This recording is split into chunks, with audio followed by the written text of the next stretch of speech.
G'day ladies and gents, welcome to War Thunder with Mags. Today I'm doing a review on the Boomerang, or the Boomerang Mark 1 and Mark 2. Now, in real life these aircraft were slightly different in the way they were armoured. In War Thunder, they're the same plane. Boomerang Mark 1, 491 kilometers an hour, 22.3 second turn time. Boomerang Mark 2, 498, 23.8 second turn time. Same aircraft. It's academic, the difference. Now, this aircraft was originally designed as Australia's answer to the Spitfire, I guess, or Australia's version of it, and as such carries the same armament as the Spitfire 2B, which is at Tier 6. Now that's two 20mm Hispano cannons, four 7.7mm.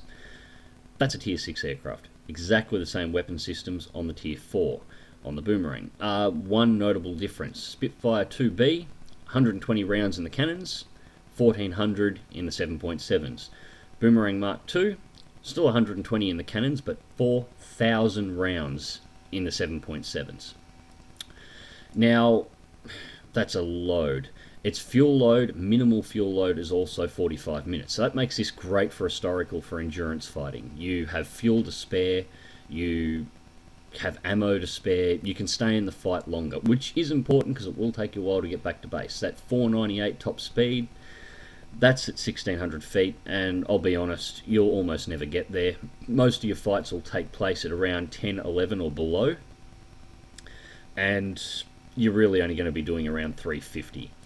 First thing to note on the speed is this aircraft is very heavily armoured. It is very heavy for its size, and it is very streamlined if you look at it directly from the front. It dives like a boss, and that's a problem. The enormous wing size of this aircraft generates so much lift that it cannot handle excessive dive speeds. It will split itself in half. Around 600 kilometers an hour, if you pull more than a 5 or 6G turn, the wings will tear off. Once you go above 700, you're running the risk of the whole plane disintegrating at any moment, and it will disintegrate. Sometimes I've had it disintegrate as soon as I've hit 700 kilometers an hour. Other times I've managed to get out to 780 and it's disintegrated. Once you're past 700, you're in the black zone where it could go off at any time. So don't put it there. You'll notice in the battle I do later, I'm constantly on the throttle and constantly on the flaps to try and keep this thing pulled up because it does want to go faster. Armament, as I said, heavily armed. Now the turn time, 23.8 seconds, doesn't sound great for a fighter of this size, but take into account all turn times in game are based on the idea of the turn time using exclusively the rudder of the aircraft. Of course you don't turn like that in battle, you turn this thing over. Now it has full combat flaps and full landing flaps. This thing will outturn a Spitfire. No problems at all. It'll turn inside of them, it'll turn inside 109s, and the big one that not a lot of people realise, if flown correctly and if you keep your airspeed floating around 250 to 280 kilometers an hour in the turn with the combat flaps on, it'll turn inside of a Chiker, which is always a nasty surprise in arcade when you come across one of those things and you turn inside of it and shoot it out and the guy starts raging on the other end because he's not sure how you managed to do it.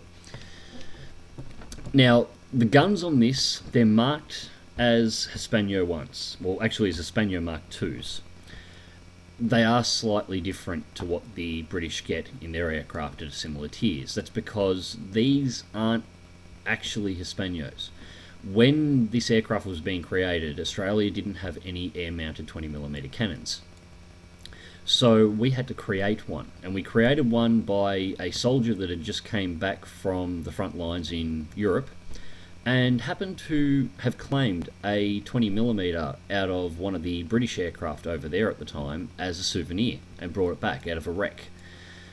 He handed it up when he heard about the problem. We reverse engineered it, made a few modifications. Basically we increased the fire rate. The 120 rounds in the Boomerang is good for about 6 seconds. So in historical, in arcade it doesn't matter, in historical you really have to split your fire. You really need to be just using the 7.7s on everything with that massive 4,000 round load and just save the cannons for the air targets. You'll see when I go into the historical battle later on, I do have to RTB twice to reload these cannons because I wanted to give myself the best option against the enemy team at the time. Other thing about this aircraft, extremely large cockpit. When the plane is presented like that, it's a huge chunk. It's nearly a third of the length of the fuselage. So it is very easy to get pilot kills in this plane. A trick to do with it, now I said before, this was Australia's version of the Spitfire, basically. It was too slow by the time we got them into full production, however, so it wasn't effective against Japanese Zeros. They would simply fly away from these things, and these things couldn't keep up. So what they did on the later variants, as you can see, the entire belly of this plane, if I can get the right angle, is very smooth. The reason why it's smooth is because that whole bottom section of the plane is a giant armour plate that was designed to take 7.7mm and small arms fire from ground forces. And that's because they used to fly these things so low over the trenches on the islands of the Pacific as fighter support or ground attack that a lot of Aussie diggers, as they passed overhead, claimed that once the prop had cleared them, if they stood up and reached up, they'd be able to run their fingers across the bottom of the fuselage. They were that low to the ground. We're talking 6 feet strafing. This is useful in War Thunder because they seem to have implemented that heavier armour on the bottom of the plane.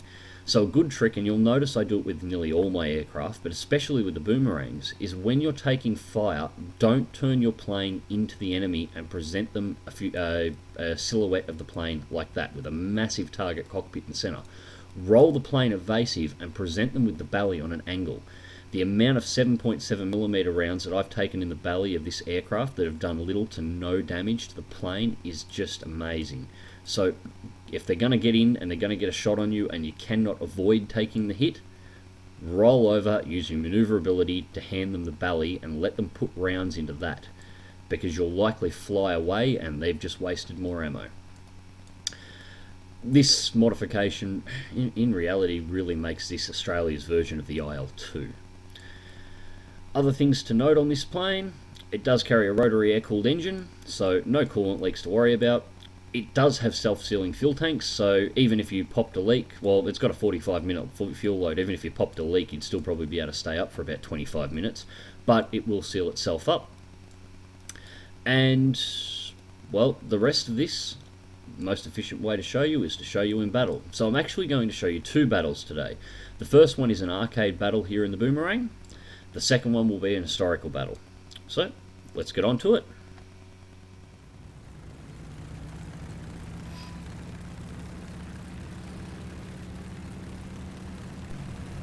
So here we are in arcade, running stealth ammo on both guns and 45-minute fuel load. This is the first time I've actually looked around inside the cockpit in a long time. The last time I did this, there was a British pilot sitting here, but it seems they've actually created a pilot model for the Australians now, and it's typically Australian. Blue strides, blue shirt with the sleeves rolled up, oxygen mask just hanging around the neck. We don't need it, we're Aussie. Pair of gloves and a pair of steel cap boots. What more could you ask for? So, climbing up. Now I'm picking my targets. Now the thing with this aircraft, because it's not very fast, you don't want to go running into enemy fighter swarms. You simply don't have the speed to get out, even in the arcade mode. So what you do is pick a point on the map, a point that's got a lot of ground targets that the enemy need to take out, a point that the enemy are going to have to fly through if they want to get to your runway, and then guard it like a rabid dingo. You don't want to let anything through that area. Sit on top of it and play defensive. The enemy will come to you. They have to come and shoot you down if they want to win. They have to shoot the ground targets if they want to win, and they have to bomb out your runway if they want to win. They're going to come through your zone. So you see here I've picked this area just out on this map, just out from the runway, with all the pillboxes and close to one of the area bombing targets. All bombers and fighters are going to have to come into this zone at some stage. So I'll just circle the area, pick out targets. Now I'm already at 1 kill, the match is less than 2 minutes old. Triple Spitfire still flying, I'll finish him off on the way past.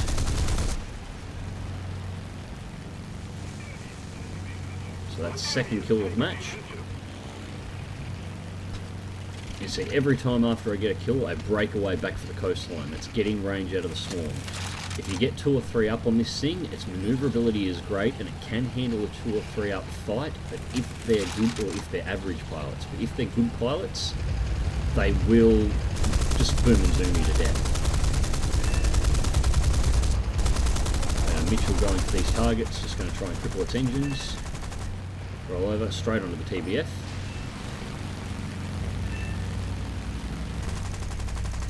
cannons are out. The reload speed is phenomenal on this plane. That's the B-25 out. So that's 3 kills onto the TBF.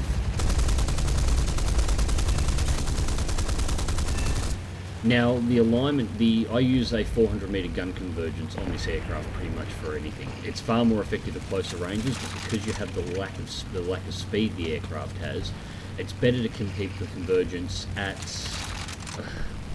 a little bit more of a distant range than you would comfortably like for a really efficient killing, just so you can snipe out those enemy planes as they're flying away. Swinging around, tracking targets.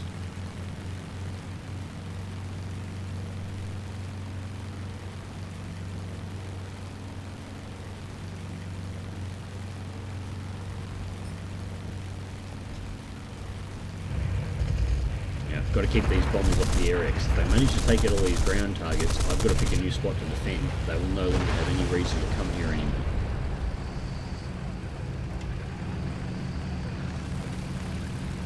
The other thing with these guns, the 400 meter convergence, well, I find it works well. At 300 meters and 200 meters, if you get into that range, it will rip things apart. 400 what seems to be the money spot for range versus effectiveness. But the problem is the 7.62mm and the 20mm cannons do have different drop rates, and they seem to be on slightly different angles of fire. The cannons seem to fire high, while the MG seem to fire low, so you will find yourself a lot of misses on it. It takes a lot of getting used to the gun, the way the guns fire and the way they're angled. And trying to snipe past to hit that, accidentally clip an ally then.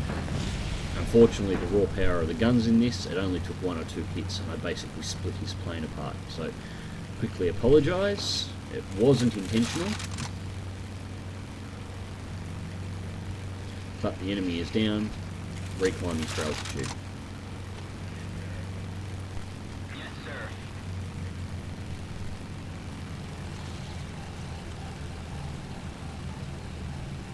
You'll notice the Wellington and a few other aircraft in the background. This is actually an up-tiered match. There are aircraft up to around Tier 6. Tier 6, Tier 7 in this battle. So I'm fighting planes at least 2 levels above me for most of this battle. But the Boomerang doesn't really care. You fly into its zone, it'll kill you anyway. A-20G, now an aircraft that is easily faster than me. But I get the dive speed up, get it while it's inclined, and do what I can to try and cripple the aircraft. I'm probably not going to get the kill, but as long as it's unable to hit those ground targets, I don't really care. I'll get the next one.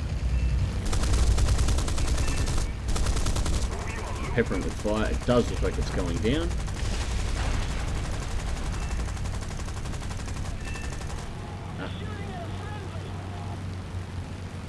I got the kill, but I think the final amount of damage was done by that Stuka with the twin 37mm swung under its wing.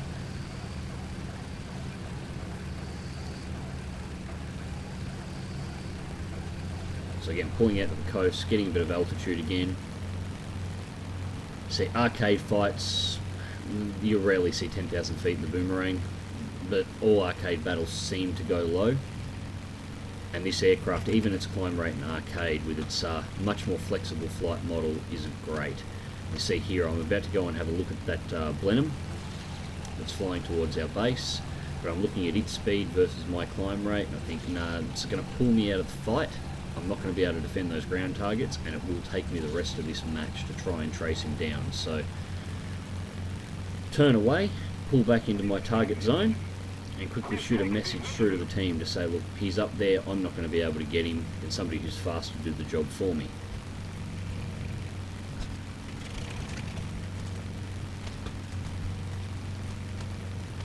You can hear Boo fighters everywhere. Those things are nasty. Time to get rid of them. But was going to go for the second one, decided the first one may be a better option.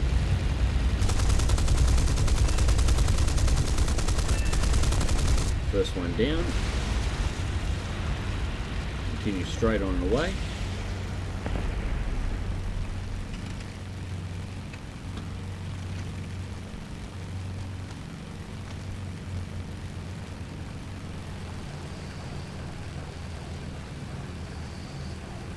Boomerang and a Spitfire over there. P40 and a P2 there. I see an ally trying to get away here with two F6Fs on his tail. His rear gunner's managed to take out one, but I don't think I'm going to be there fast enough to save him, but I'm going to do what I can to avenge him at least. So pick the second F6F.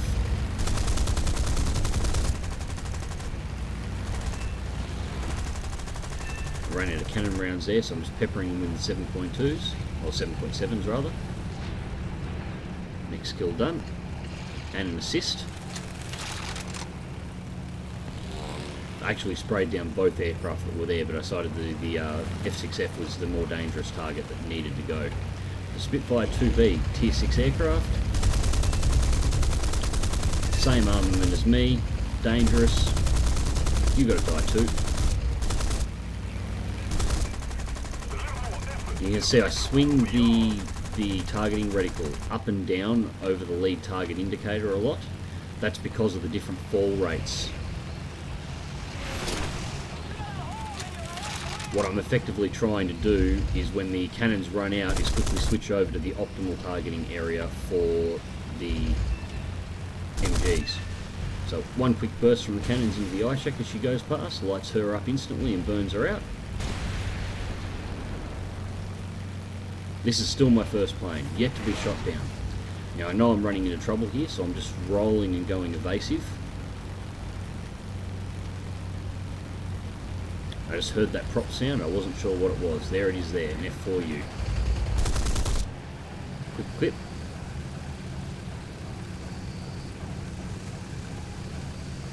Bring it back around now. F4U trying to turn fight with the Boomerang. That's a superior aircraft, he should be booming zooming me. He's lost all his energy and now he's got half of my team on top of him. And I've put rounds in first. So, and there's the match. So let's see how we did.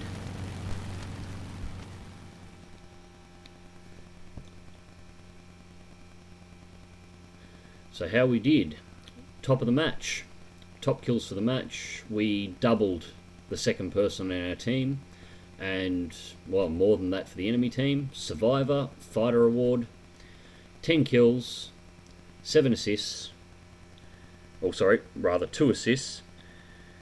26,350 lines, 65,237 XP with a premium account and the daily double.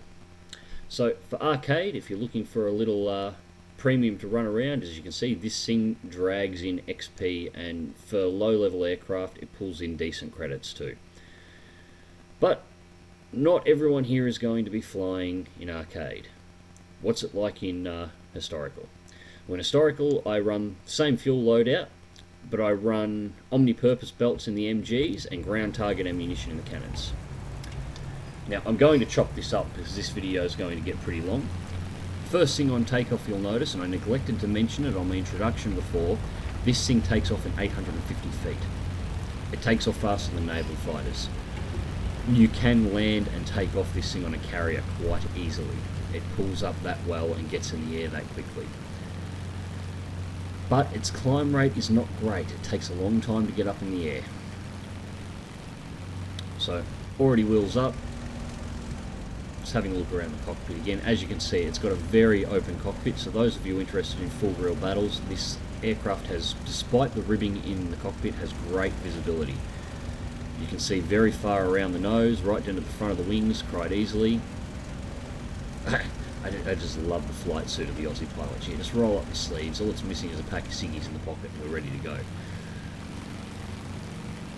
So I'm going to go to the town over one of our defensive targets first, just off here to our right. I want to stay close so I can RTB if necessary, and you don't want to take this thing very far, especially not on this map.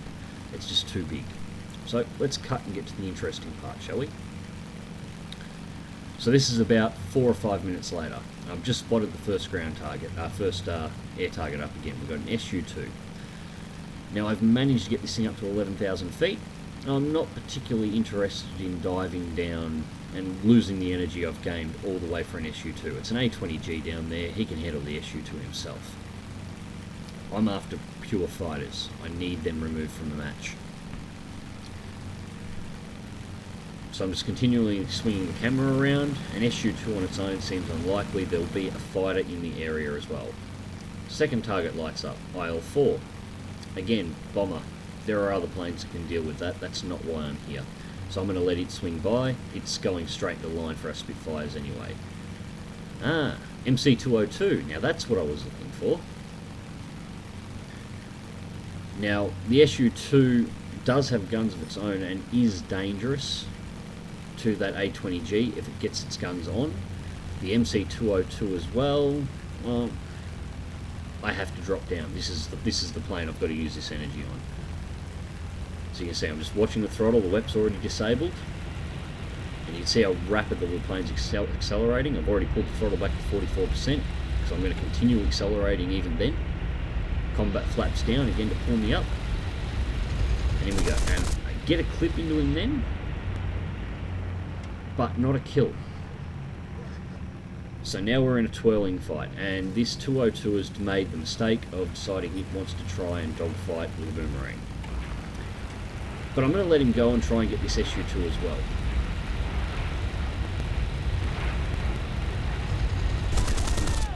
Shooting a little low, and he turned in a little too fast there. I've got too much speed on, the SU-2 is below me, and the 202 is back on my tail. So now I have to go evasive again. So I'm bringing it around to a tight turn, leaving combat flats up. I know he's behind me, I haven't got an exact lock on him. But I get a couple of rounds into the 202 in the process. 7mm are whizzing through. Realising I'm in a little bit of danger here, but I got a pretty good hit in on him. Bring it into a tight turn and nose down just to shorten my turn and increase my speed. Spinning the camera trying to find him. Where is he? There he is. Alright, now he wants to get into a turn fight with me. Thing is, I've flown 202s before. To make a turn with a Boomerang like he is, he's having to use full landing flaps, which means he's bleeding speed like a stuck pig, big time. Meanwhile, I can leave the combat flaps on and turn with him all day and sit around 250 kilometers an hour, but eventually he's going to lose so much that he's going to come close to running into the ground. So I have the opportunity here to try and take a sneaky shot into the SU-2, but decide if I pull out straight I'm going to lose this turn advantage. What I'm trying to do here is get this 202 to bleed off all its speed to the point where it has to pull out straight, and I will have an energy on him. And there it is. Pulled out and tried to run, immediately pull up the flaps, go straight back to WEP.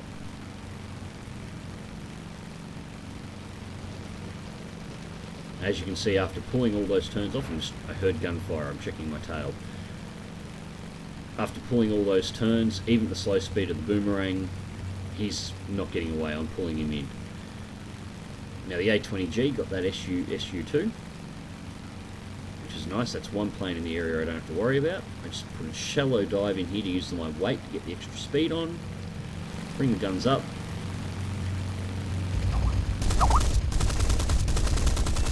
And there's the kill. And that was also the last of my 20mm ammunition. So as you can see, very, very, very short amount. Save it only for the fighters. But I've still got about 3,000 plus rounds of MG ammunition sitting on board. So I'm safe in that area. So I'm having a sniff. I spot the AI over here and I'm thinking, yeah, why not? They've got to be removed. I'll take a free kill. I forgot their AI. They don't fly like normal biplanes.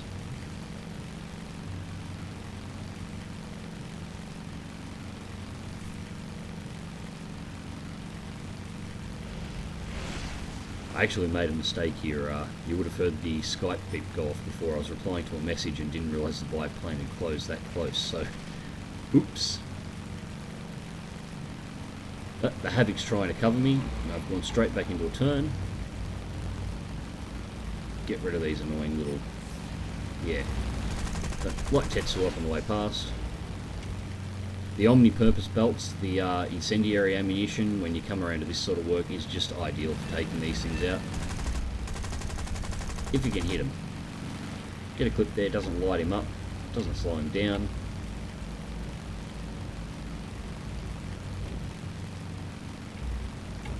I actually make a lot of mistakes in my turning here.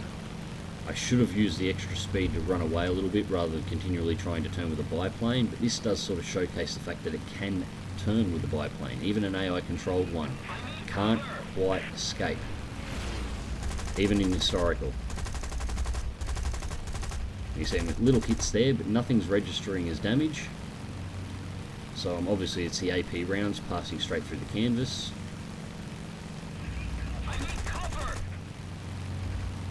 I am watching my radar here. I very rarely use it, but for this fight I was, to see if another dot would pop up.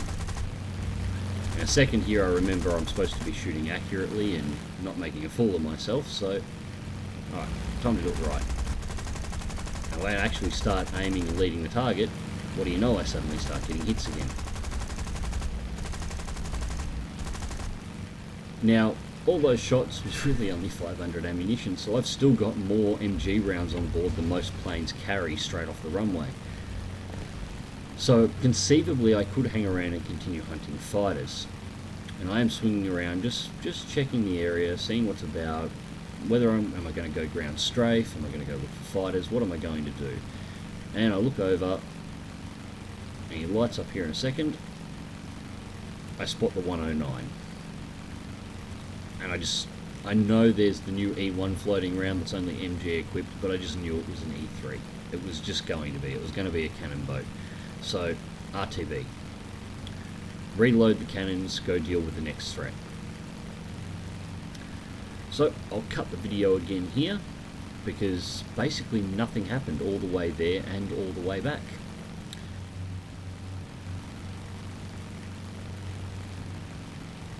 Well, I actually lied. Something did happen at this point. My entire team died. By the time I got off the runway, it was me alone versus one of their AI and two of their fighters. There's nobody left alive. I'm the last man standing on my team. I didn't realise it at the time I started the RTB. The only player that was left alive on our team at that stage was the A20G that was flying around the area, and he got taken out by AAA. So I'm still climbing, and I spot the 109 again. And he's not flying towards me. And I realise this guy obviously doesn't have a particularly high skilled crew. And must be new to historical, because I'm in clear sight, nothing obscuring my dot, and he flies away. Either he can't see me or he's planning something. And I didn't light up as a red, so yeah. So I'm starting to get a little nervous. Either he didn't spot me because he's on a low skilled crew, or he's got the other player floating around here and they're working out what's the best way to deal with me. So I'm really swinging around. I'm expecting the other player to come around. I haven't realised it yet. The other player is a LaGG 3. So I'm looking. Can't see him anywhere.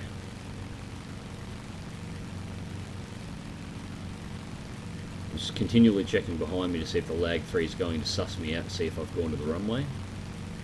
Or he's trying to come up behind me and they're going to pincer me. And there's the 109 again, and he's low. He's very, very low. First thought was just, what the hell is he doing down there? And I just smelt bait. So I'm continuing to look around. I'm just thinking, yeah, this guy, I'm going to try to drop in on this guy. He's going to run, and that LaGG 3 is going to come out from behind me, and it's not going to be pleasant. And then I realised we have ground targets down there. He can't see me at all. He's strafing ground targets because he has no idea where I am, and he's not looking for me. And even with a badly skilled crew, by now I'd be visible. So he's not looking around himself why he's doing it. When the enemy's making a mistake, don't interrupt them. So I break vision with him there as a second as I pass through the cloud bank. Going in for a dive, he's making no attempt to manoeuvre at all. He's still strafing. That turn is a simple turn. He's trying to get around to get back in the ground targets. He still doesn't know I'm here. He's just not paying attention.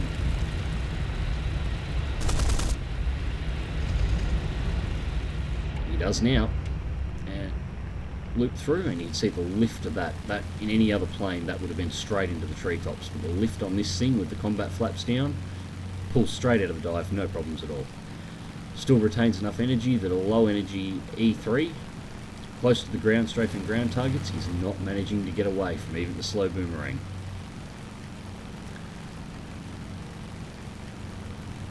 Now I'm going to try and be as efficient with my shots here as I possibly can.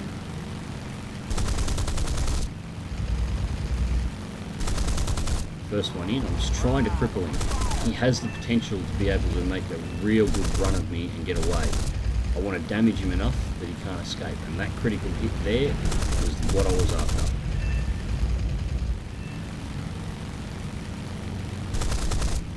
That's rudder and tail control damage. That's his manoeuvrability taken out. He's struggling with speed. And there we go, that's my cannon ammunition out again. The high fire rate comes at a cost. But I can just start spraying 7.7mm rounds now, no problems at all. And there goes his elevator control.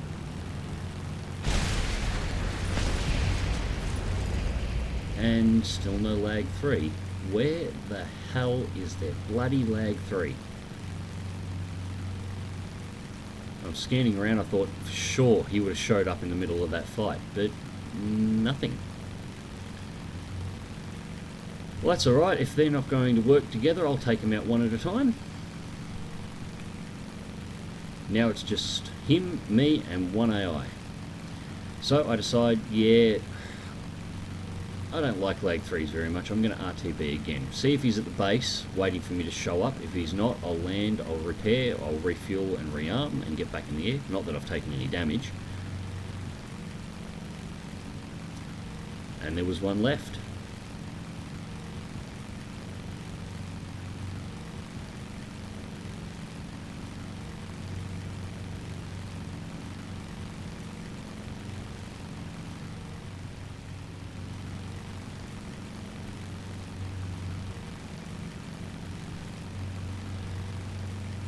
So, back up in the air, and this time I've decided to go inland, away from the coast. I haven't seen the lag 3 for most of the match. The only reason I know it's a lag 3 is I've seen the kill markers come up.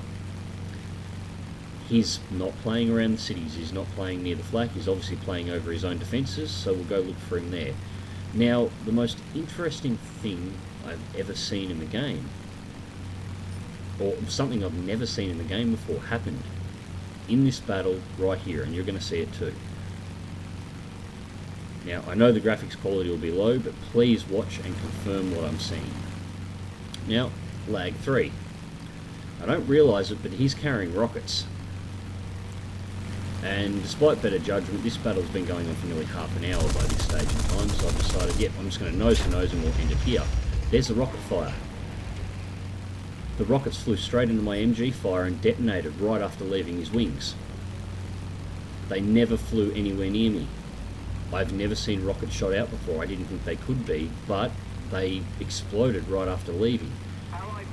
Swing the plane around and just watch the way this lag 3 is moving as I get in. Now I can't see any visible damage on the plane, but the way it's jerking around indicates it's had full control surface damage, wing damage, lift damage, it's having rudder controls, and it makes an easy kill of it. Look at it. I think what just happened is he fired off his rocket shots and my MGs detonated all his rockets right as they were leaving the wings, and they exploded basically on top of him and crippled his aircraft. So that was interesting. So yeah, at this stage in time, that's all the enemy players out. All that's left is an AI, and I'm not going to bore you with me trying to hunt around and get this AI player. As you can see, I'm just scanning around at the moment, looking for the little red dot that indicates him in all the obvious places. The AIs tend to hang around with them on the runways, they tend to hang around the base sites, the bombing zones. But send through a GG to the other team, because that was a bloody good fight. As much as this battle was too long to really show, along with the arcade match I showed you before, it was fun. A lot of fun. So, I'll just switch through here and we'll go to the results.